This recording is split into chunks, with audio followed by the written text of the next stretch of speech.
செல்வாக்கு மிக்கவங்க பட்டியல ரஜினிக்கு 66வது இடம். இங்கிலாந்தை சேர்ந்த பிரபல தொழிலதிபர் பால் சஹூ நிறுவிய ஆசியன் அவார்ட்ஸ் என்ற அமைப்பு ஆண்டுதோறும் ஆசியாவில் செல்வாக்கு மிக்க 100 பேர் பட்டியலை வெளியிட்டு வருது. இந்த ஆண்டுக்கான செல்வாக்கு மிக்கவர்கள் பட்டியலை நேத்து வெளியிட்டாங்க. இந்த பட்டியலில் இந்திய சூப்பர் ஸ்டார் அமிதாப் பச்சனுக்கு 63வது இடமும், தென்னிந்திய சூப்பர் ஸ்டார் ரஜினிக்கு 66வது இடமும் வழங்கியிருக்காங்க. சீன அதிபர் ஷி ஜின்பிங் முதல் இடத்தையும், காங்கிரஸ் தலைவர் சோனியா 2வது இடத்தையும் பிடிச்சிருக்காங்க.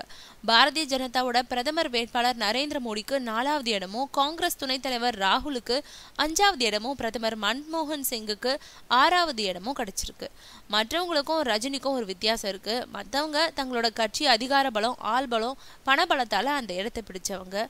ரஜினி ஒன் மேன் ஆர்மி மாதிரி தன்னோட திறமை, தான் ஆளுமை மூலமா இந்த பட்டியலில் இடம் பிடிச்சிருக்காருன்றது குறிப்பிடத்தக்கது.